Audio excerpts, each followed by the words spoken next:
Hi everybody, it is Carol Maloney Scott and I am here today with you guys for the kickoff of Career Happiness. I'm sorry, that's wrong. Career Prosperity Rescue. Career Happiness Map Coaching is the name of my business. Woo, let's start off on a good note.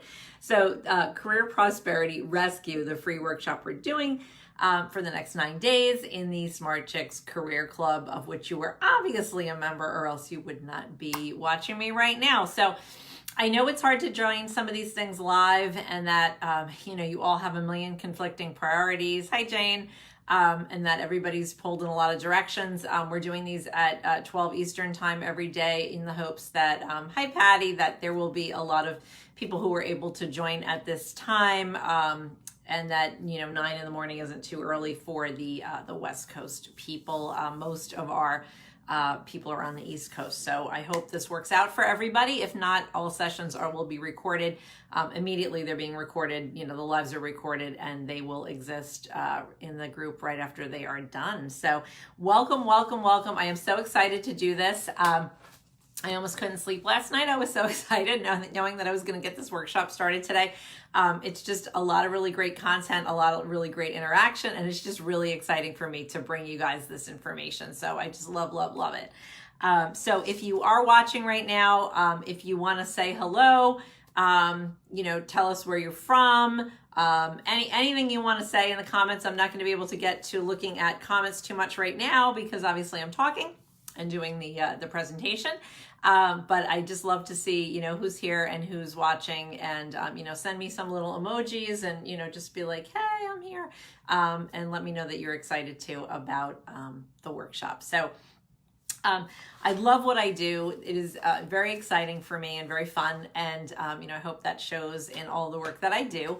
And I hope you guys will see that this week. For many, many years of my life, I did work that I did not enjoy. For one reason or another. I was in, bad work environments or just doing work that wasn't my passion. And I felt stuck many, many times in my career. We're going to talk about some of that stuff later in the week. Where I do some more sharing about my crazy path. And, I always say I'm more of a cautionary tale than something that you should, that you should actually follow. But I learned a lot from all of my mistakes, and I'm happy to share that knowledge and wisdom with you. So, today we are going to talk about clues to your career prosperity. So finding the clues to your career prosperity. Now, what do I mean by that? So, and also guys, I am going to be looking down a little bit just because I have so much stuff I need to tell you on this live stream right now that I have some notes, which I normally never have notes when I talk. I just start talking on most of my lives, but for the workshop, I just want to make sure I hit all the points. So I do have a few notes here, so bear with me on that. So the structure of the workshop will be noon every day, noon Eastern time every day for the next 9 days, including the weekends, including this weekend. There'll be a session every day, and all those will be recorded and available as soon as we complete them. And then this week, Monday through Thursday, which are like the main sessions of the workshop, we will do a live stream also at 8 p.m.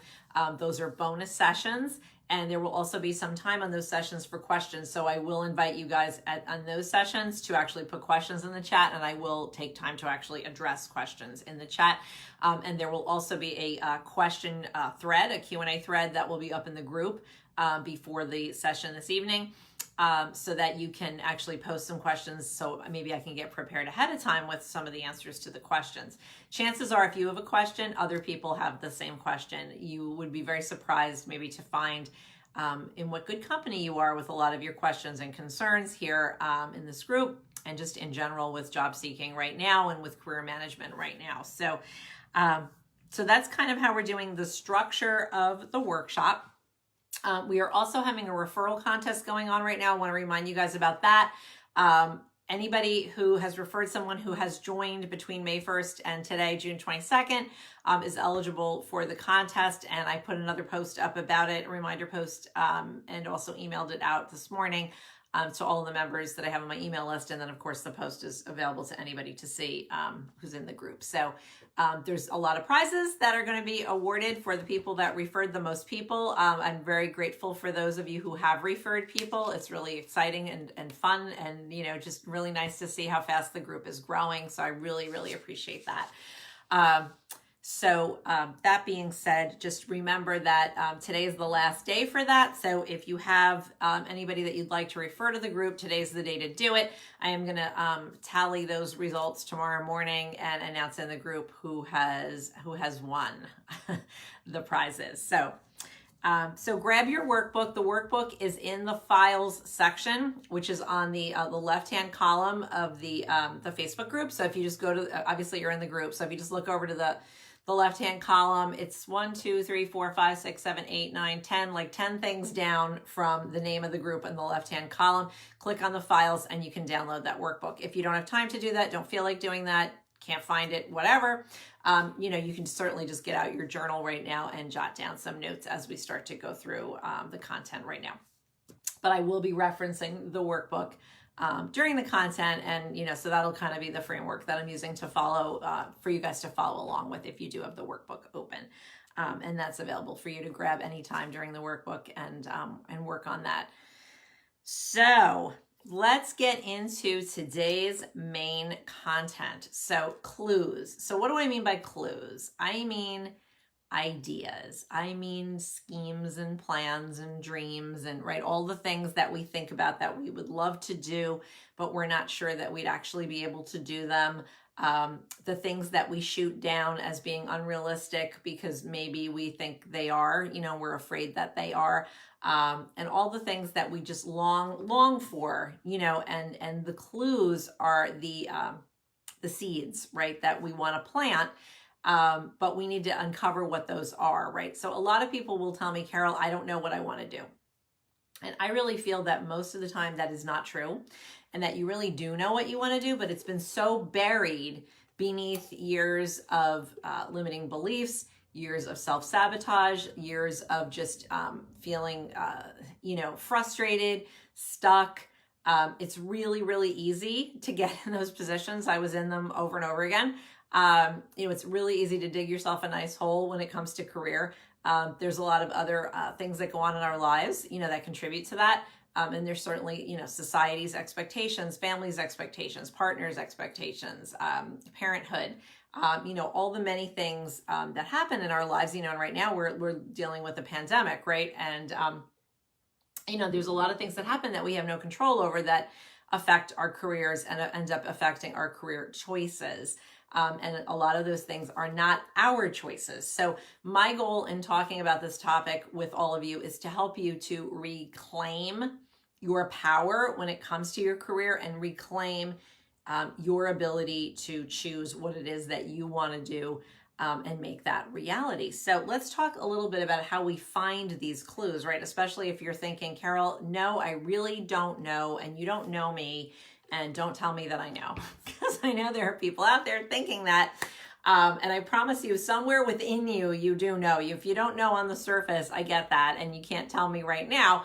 But most people really do know, and they do have a good idea. So in the workbook, we talk about the key takeaways. So the number one thing I wanted to talk about today is suspend blank and blank. So what that is suspend disbelief and self-sabotage.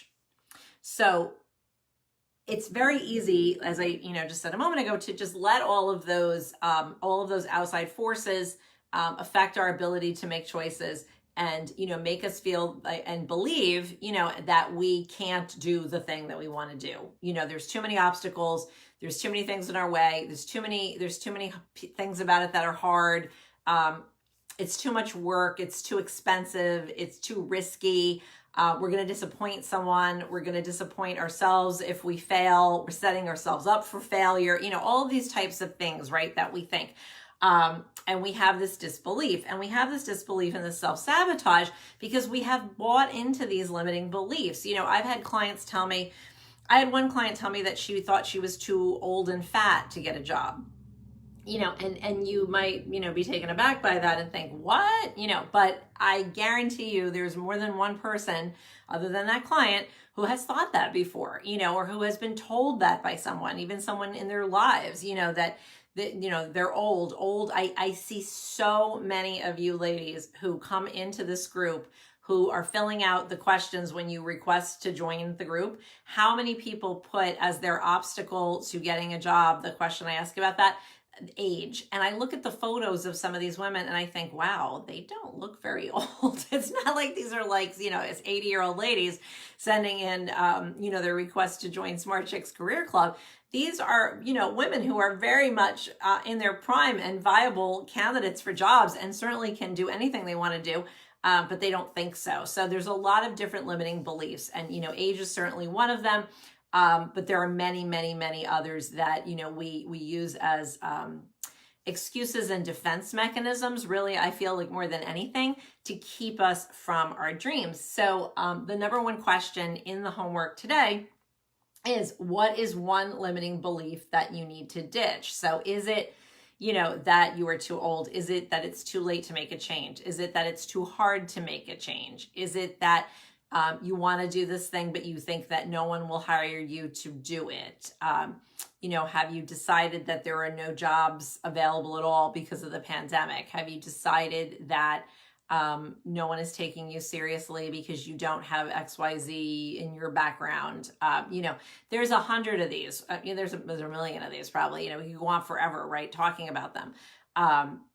Is it something that we think, women can't do because there's a lot of, it's a male-dominated field?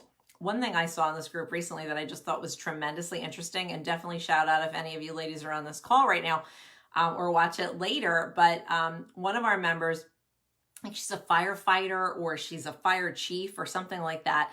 And she recommended a whole bunch of people to the group, a whole bunch of women to the group who all work in that field. So there's volunteer firefighters, there's paid firefighters, there's ladies that work in all sorts of support functions within fire departments.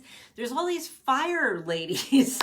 And I just thought that was so interesting because I never would have thought, and it wasn't even a really big town, I don't think, or a big area that she's in. I mean, and it was a lot of people that this woman knows in this industry, in this field who are women, and I just found that to be so interesting because I had no idea there were that many women in, that were either firefighters or worked in that field.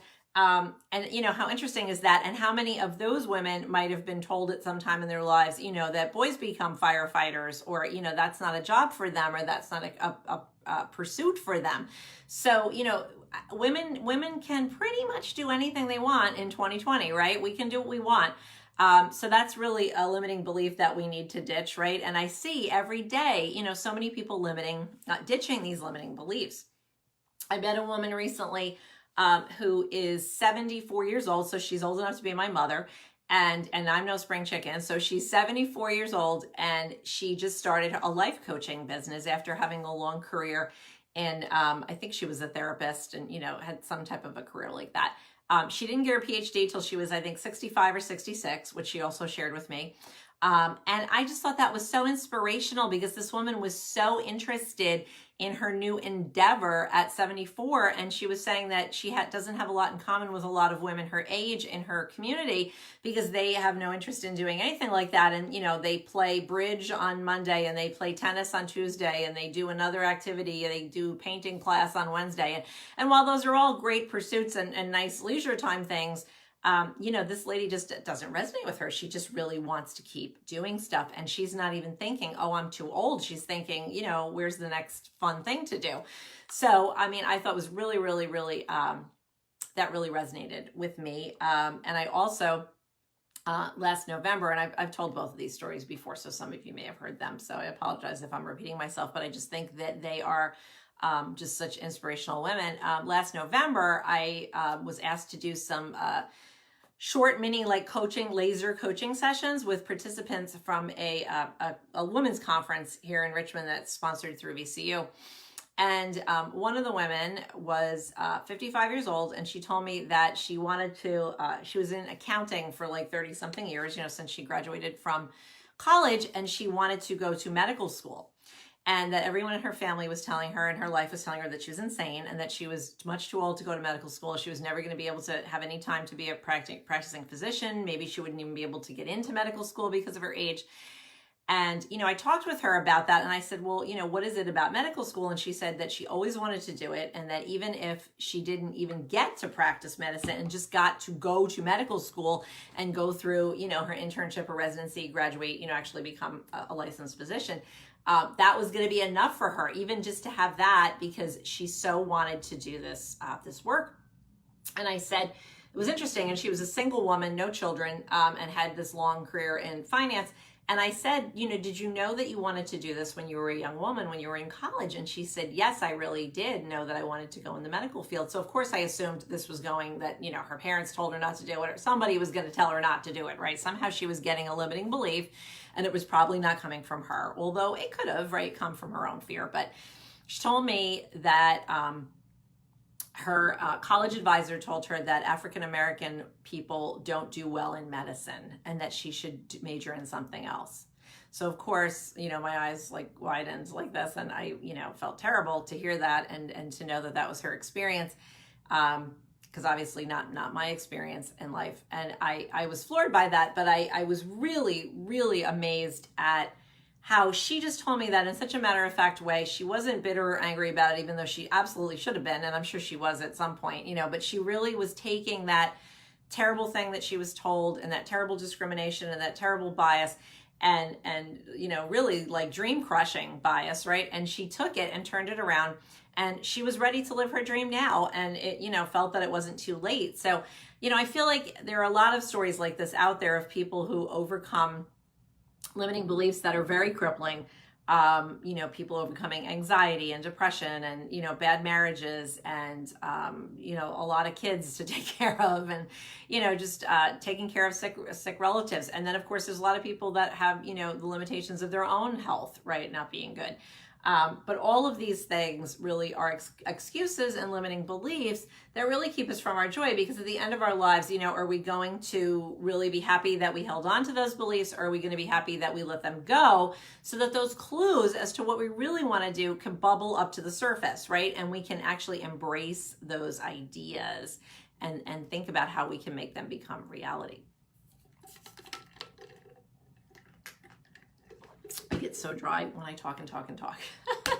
So that is number one. Number two is dig deep to uncover your passions. So again, I talked about the fact that, I think that within us, we really do all know what we really do care about. We know what we're passionate about. We know what we like.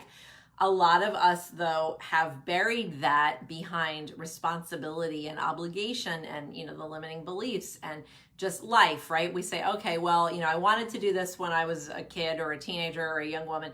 And then reality set in and, responsibility set in. And I realized, I can't do that.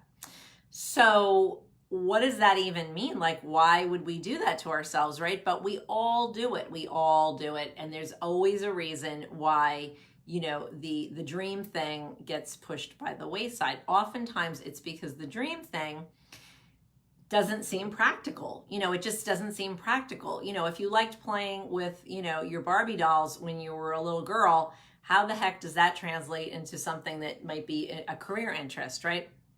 But I believe fully that the dreams, ideas, passions, things that lit us up when we were young, whether it was when we were little children or, older, but things that lit us up when we were younger that we may have buried because of duty, obligation, responsibility, reality, all those things, right, that we let derail us from our dreams. That those things are still there, and that we can think about those things now from an adult lens, and in some cases a middle-aged and older adult lens, and we can really think about why those things why those things are clues, and what are they clues about. So for instance, the next exercise is, the question is, your 10-year-old self was a smart chick.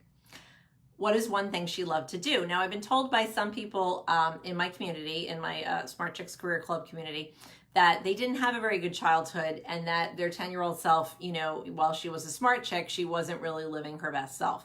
And, that hurts my heart to hear that, to know that, and of course I do know that there are children who don't have good childhoods, obviously, you know, and it's easy for me to just think about mine because I did have a very good, safe childhood.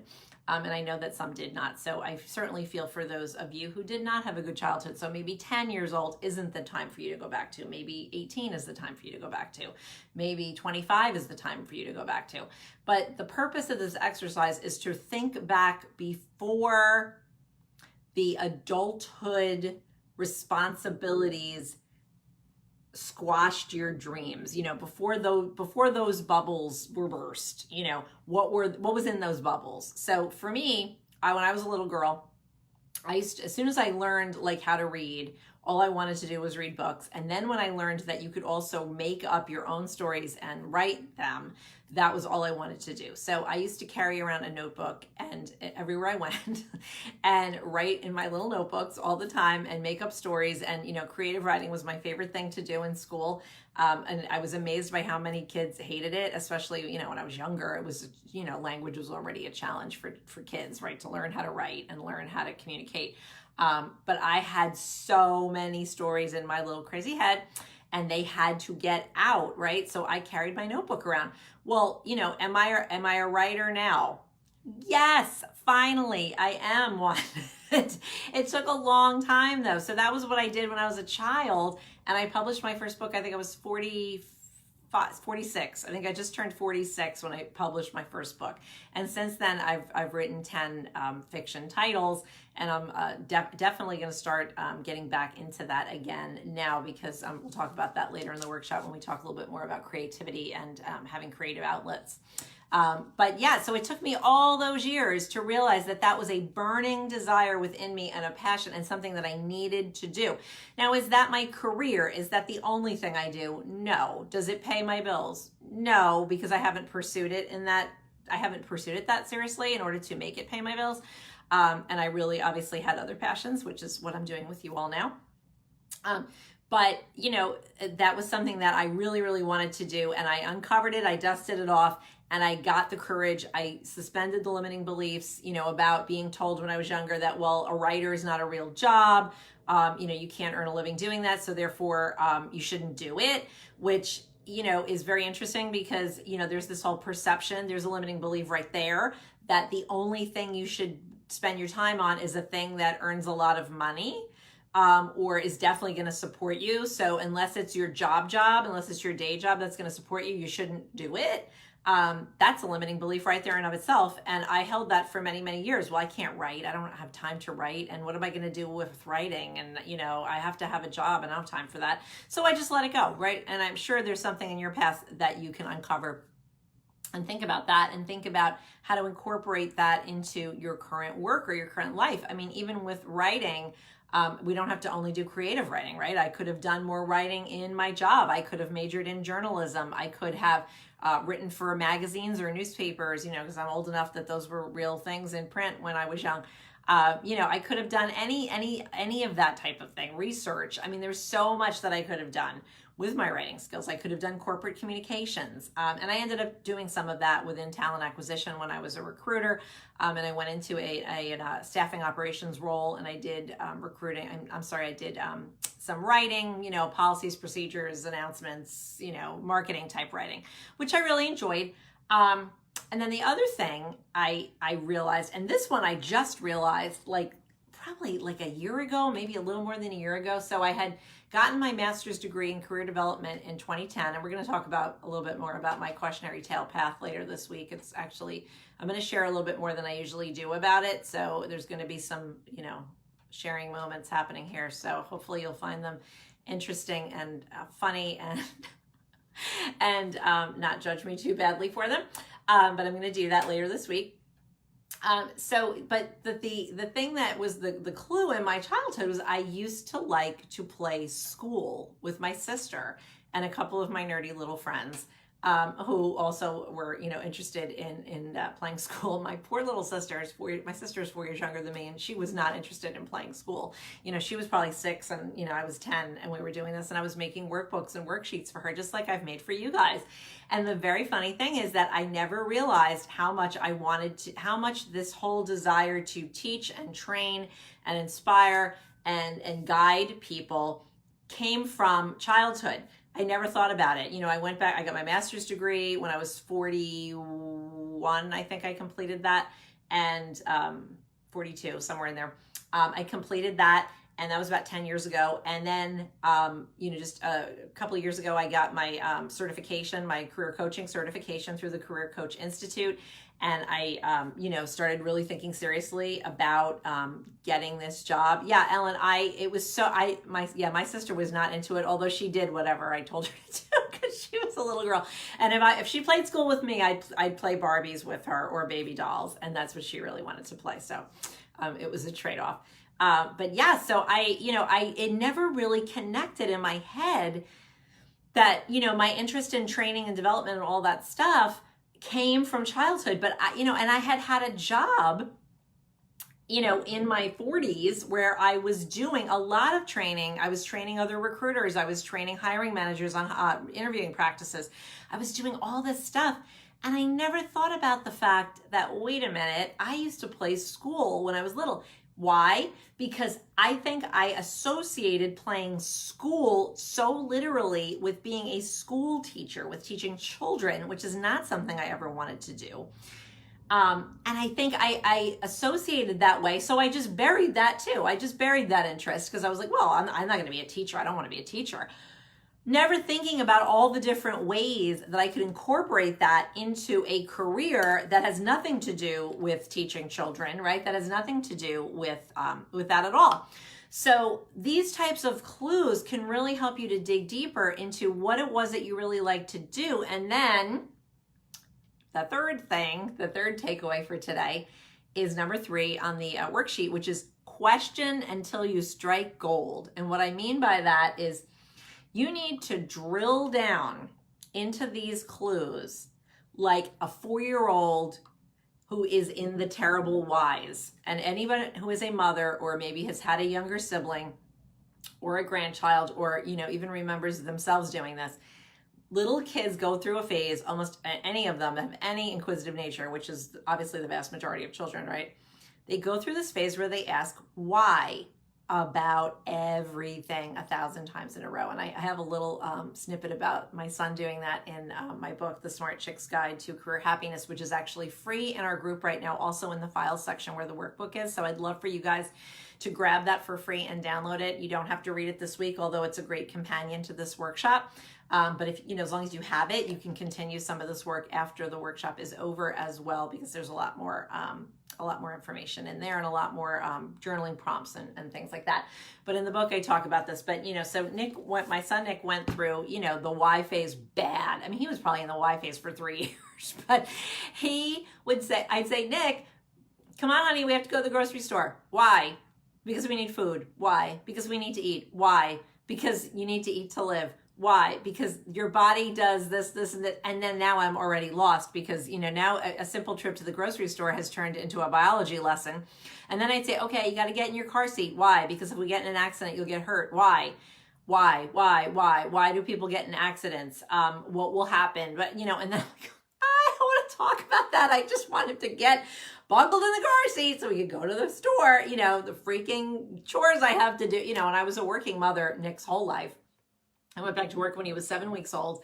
And so I worked my whole life, with it growing up, with him growing up.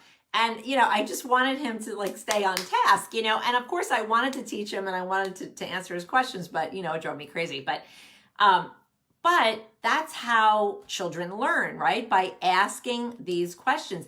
And they ask questions that to us as adults almost seem ridiculous, right? Like they're too much. You don't need to know that much about why we're going to the grocery store. You don't need to dig that deep into the logic and the background behind why we're going to go to the grocery store, right? But that inquisitive nature is what I invite you to apply to this work, because I want you to go deep enough in your whys that it feels weird, that it feels like you're going too far, that it feels like you're getting silly now. Why? Well, I liked this because of this, and why? Why do I like Why did I like to play school? Well, because I liked to stand up in front of the group and I like to share my ideas. Why? Because I feel like I have ideas that I want to share and that they can help people. Why? Why do I want to help people? Because I like to see people feel good. I like to see people be successful. Why? And we just keep going and going and going. But by doing that exercise, you do eventually strike gold, because the gold is you really start to see how the clue to what you really want to do connects with your passions and your interests. And now it takes on a whole new meaning. And you start to realize, okay, maybe I can't make a living, I can't make a living playing school with my sister, right? But I can make a living teaching all of you and offering my services to all of you for coaching and helping you to move the needle on your career happiness. So that's a way I can use that, right? And I can use, my love of writing and making up stories and being creative and, sharing all these little thoughts in my head and emptying out my head. I can share that with all of you in the world, right? And anybody who wants to read them. And I can put them out there and I can be excited about that and proud about that. And why? Because they provide people with entertainment. I get a lot of satisfaction from people. People will write to me and say, I had one woman write to me one time and tell me that her story was so terrible. Like, she had a really hard life. And she was telling me how she was I think her husband was sick and she was taking care of him. And then she was sick and, they had money problems and, all this stuff, right? And she had downloaded one of my books for free when I was offering, some kind of a promotion. And she told me that she read all my books and how much they brought her so much joy and they were so fun. And, they really helped her through a difficult time. And oh my God, I was practically bawling. I was amazed, that. And so, I can reach people and this woman lived on the other side of the country. It was obviously someone I never would have met. So that really motivates me to keep going, and really with the writing. And the same thing with the coaching. I just put a post out the other day asking if I do a podcast, who would listen, because I think I'm going to start a podcast in the next couple of months. I think it's kind of on the schedule for August. It might bubble up sooner, but I think that's when it's going to happen. And I was just kind of like, hey, who would listen? And this one woman posted and said something, you can look at the post, it's still there, but to the effect of that she listens to my live streams in her car on the way home from her unsatisfying job and that it motivates her and inspires her. And that is just so amazing, right? I love that's the case. And that, again, motivates me to want to do more of this work. But all of the clues to all of this are in my past.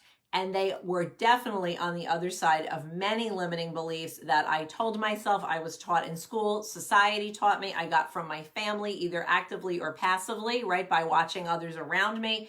I had no role models of entrepreneurship in my life at all. So starting my own business always seemed just unbelievably scary and impossible. It's just not something that people can do. So I had to overcome those limiting beliefs. I had a lot of limiting beliefs that I got from my first marriage, and from motherhood and motherhood guilt and, all of that stuff, the guilt with being a working mother and then being a divorced working mother and then being a dating divorced working mother. You can read about that in some of my books. But, there's just layers upon layers, right, that I had to suspend limiting beliefs and get rid of that self-sabotage and dig deep into the past and then strike gold. And I really feel like I have struck gold with doing this work. I love it. I love it. I love it. It lights me up every day. Every weekday, I'm excited to get up in the morning. Patty played roller derby. No, Patty, you're not doomed. You need to think about now, why was roller derby fun, or why did you want to do it? I bet there's a lot of really juicy clues into why you played roller derby that you could apply to your career if you think outside the box. I'm really guessing it, but that's funny. That's funny. Yeah, I never did anything physically risky, that's for sure. But putting myself out there like this also is very risky, right? I mean, I'm just sitting here talking to you guys from my little office in my house, just just telling you all a bunch of stuff. And you could be thinking this lady's crazy, or who knows if anyone's even watching other than the few of you who've commented, right? So, if you told me a year ago that I was going to be doing this now, I would have told you were insane and that I was never getting on a camera. I used to yell out, "Are you filming me?" at the beginning of every family home video. My husband and my stepdaughter and my son all love to take video of everything we do, and my husband especially. And I used to yell all the time, you know, are you filming me? Like, we have so many family videos that start that way because I did not want to be on camera. I was very uncomfortable with it. I've always been pretty comfortable speaking in front of a live audience in person, but I don't know, something about the camera and the video and it being saved and people can look at it later. And, you know, and especially like this, it's live, right? So if I say something silly, I can't fix it. Like at the beginning, I started to call my workshop by the wrong name, and I'm not editing that out. It's there, you know, oh, well, I made a mistake. Who cares? Let's move on, right? So, you know, if you can adopt that type of orientation, you know, it's really helpful. So today's homework, we're going to have a homework thread. So after we get off this call, I am going to post a key takeaway graphic. I believe that it's also blue, like today's blue, announcing today's session graphic. So there's going to be a key takeaway graphic posted in the Smart Chicks Career Club group that you are in right now. And so it'll have the key takeaways, and then it will also have a thread to answer this question and wanting you to share your findings with the group.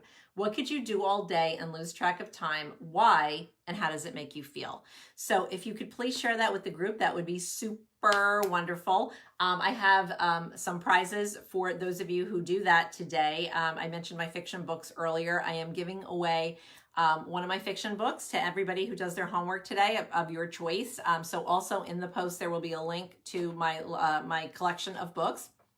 And you can choose which one you would like to receive for free. Asia Bell, our lovely community manager, is going to be on standby in her inbox. God bless her for that, because I did this myself the last time I did the workshop, and it was really, really hard to keep up with. So I really, really appreciate our community manager for helping out. And Asia will send you the book that you'd like. I've given her all the files, and she will send them to you. And that's all you have to do is say, hey, Asia, I did my homework. And, oh, thank you, Patty. Hey, Asia, I, did my homework, and she will send you the book of your choice, and you will enjoy it, hopefully. And that's your prize for today. So that is the homework thread. I also have in the workbook a bonus homework section where I direct you to the Smart Chicks Guide to Career Happiness, which, as I said, I'm giving you guys for free in the files today. So please grab that. That's something that, that's a nice thing to be able to grab and to work alongside. If you have more time, either today or anytime, to dig into that, you can get into the clues section in that book and do more work around that. By the end of this workshop, I really want you to have more clarity and to pick a target. You are going to pick a target. If you feel some fear crop up, I'd like you to read the section on courage, because that is the first section in the book, and we're going to be courageous and we're going to work through our fears and limiting beliefs, ladies. So the beauty of deciding is that now you have a path. You do not have to be 100% sure of the path in order to take action. We are going to run your ideas through the lens of reality this week, because of course, yes, we still do live in the world of reality, and we can't, become professional roller derby, Barbie doll playing, school playing, whatever. add in the thing that you did. I think last time somebody said something about starting a clubhouse for their friends, like in their tree house or something like that, like a secret clubhouse for girls. And, who knows, maybe that person became a community manager in, a co-working space, who knows? But, so things like that. And you want to just remember that, baby steps are okay, and they get you going. You do not have to be able to take a huge leap from where you are to where you want to be in one leap and get there. We've all seen movies where,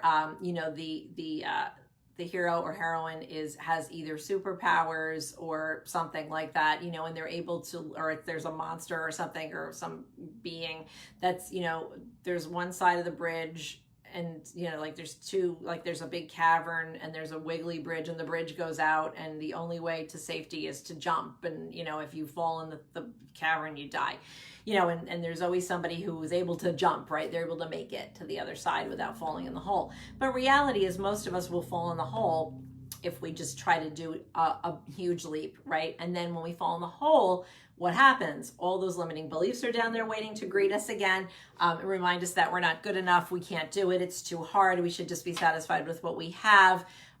We're too old, we're not smart enough, we're not sharp enough, the economy is bad, Everyone will be mad at us if we do this thing anyway. There's no jobs for this. No one will ever let me do it anyway. You know, all that is sitting there waiting at the bottom. So you might not die, but your career dream will die for sure if you fall in that hole again. So we don't want to fall in that hole, right? So even if the bridge is out, we can start to build a bridge. We can build our own path. The reason I called my business Career Happiness Map Coaching is because we need to build that map. We need to build that map that takes us from point A to point B. We need to program the GPS with the right coordinates. Now, when you go on a trip, do you sometimes veer off that path, right? Do you look and say, oh, there's traffic that way, so I'm not going to go that way. I'm going to go a different way, right? I'm not going to get off at that exit. I'm going to go around it. Or there was an accident. I'm not going to go that way. I'm going to go a different way. Or maybe you have extra time on the trip and you decide to take a detour because you see a sign on the road that says there's some cool exhibit at a museum or something that you want to see, or there's a restaurant that you want to try, or, you know, some great sale on something, right? And you want to get off now and you veer off down another road that wasn't originally planned. Is that okay? Yes, it's fine. Because you know what? If you hadn't gotten in the car and gone on the trip in the first place, you would be nowhere. You would still be home, you know, and if you lived in a cul-de-sac, you'd be sitting in your house in that cul-de-sac and you could just go around and around in circles forever in that cul-de-sac and get nowhere. And I use that analogy. I use the hamster wheel analogy too, but that going around in circles, you know that saying, stop the ride, I want to get off, you know, because you can get really caught in that circular thinking where you just can't break out of it. And I don't know about you, but I get into that the most at night when I'm trying to sleep. And it's really debilitating because you get no new ideas, you get no new information, you don't move the needle, and you also are, you know, letting yourself get very stressed because of it. And you're just not getting anywhere. So the only way to get somewhere is to think differently, to ask yourself different questions, to dig into different areas. You know, some of them will be uncomfortable, you know, and as I said, I have a tremendous amount of empathy, of course, for anyone that has had trauma in their past. And I know who hasn't, right? Everyone has to some extent, and some very badly. I understand that. But if we don't dig into our past a little bit when it comes to our careers, we're not going to be able to have that happiness now. And now is where we live, and now in the future is what we have, right? And that's what we can affect. We can affect change now in our lives. And it doesn't matter if we've made bad decisions, dumb decisions, misinformed decisions. If we know better, we can do better. I believe that was part of a quote by Maya Angelou, the late poet and writer, and a very wise woman. So she certainly was a smart chick. She was one of the original smart chicks. So you know, we need to do that for ourselves. So I would love to see what you guys post for your homework today. I'm going to be looking for that, as will Asia, because we want to reward you for participation. And also, one thing that works really well in these workshops is the interaction between the members, not just your interaction with me or with Asia, but your interaction with each other. You know, there's 744 people, I think, in this group right now. So, you know, there's a lot of people in this group that maybe don't even realize there's a workshop going on, even though I've posted about it numerous times. If you see people that you know in the group and you don't see them participating, hey, message them, remind them, you know, that something's going on. If you've recommended for somebody to join the group and they've done so, and you don't see them participating, you know, say, hey, that thing is starting today in the group, you know, and just invite people. And of course, invite more people, because the referral contest is going on, but also because I want to help as many women as possible to move the needle on their career happiness in 2020. I do believe that we can salvage this year, and that we can end up, you know, we can end up a lot better than we started this year. I think a lot of us had a lot of high hopes for this year, and it's been really rough in a lot of ways for everyone. And but if we come together as women and a sisterhood here, and we work together, and we support each other and guide each other, I really think that we can all come out of this better than before. So that is my spiel about clues today. As I said, you could read more about that in the book, The Smart Chick's Guide to Career Happiness, which is free in the files. You can download your workbook there as well, and take a look at, you know, the bonus homework that I put in there, as well as today's homework, which, again, let me remind you, although it will be in the post, today's homework is, and of course I've scrolled down so far I've lost the question. Today's homework is, what could you do all day and lose track of time? Why? And how does it make you feel? And when you do this exercise, absolutely suspend that disbelief and self-sabotage. Do not think about this as if you are running this through the lens of reality yet. So even if it's something about roller derby, Patty, like whatever it is, right? Or playing school, Ellen, or whatever it is, don't start to think about it through the lens of reality. So if it's knitting, if it's fishing, if it's, bungee jumping, if it's jumping out of an airplane, if it's scrapbooking, whatever it is, if it's cooking, if whatever it is that you love to do, that you have a passion about, that is what we want to hear about. And then really we want to hear about the why and how does it make you feel? Because when you tap into the emotion of what you want to do, the emotion is really where you get your best answers. And the emotion is what we can really tie into what it is that you really, truly want to do and what is going to make you happy. When you can tie into that emotion and feel that, that's what you were meant to do. And that's the thing that we need to work on developing and helping you to make a reality, even if it's just some parts and pieces of it, but it's that feeling that we're looking for, right? Because at the end of the day, when you leave work, you want to feel a certain way, right? You want to feel a certain way about what you've done, about the work you've performed, about what's required of you, about what you've contributed, who you've helped, right? You want to feel a certain way. So this helps you to tap into that feeling. So we're going to post the homework thread. You're going to tell Asia what book you want if you post in the homework thread, and she's going to send it to you, and that's going to be super fun.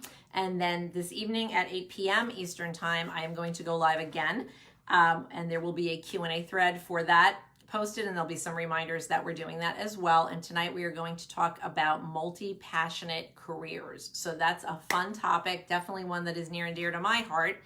And a lot of people in the group as well, I think. So we are going to do that later. So that is our session. Please invite your friends into the group. And please remember that, yes, of course, I would love to see you all live, but I realize that it's hard to do that.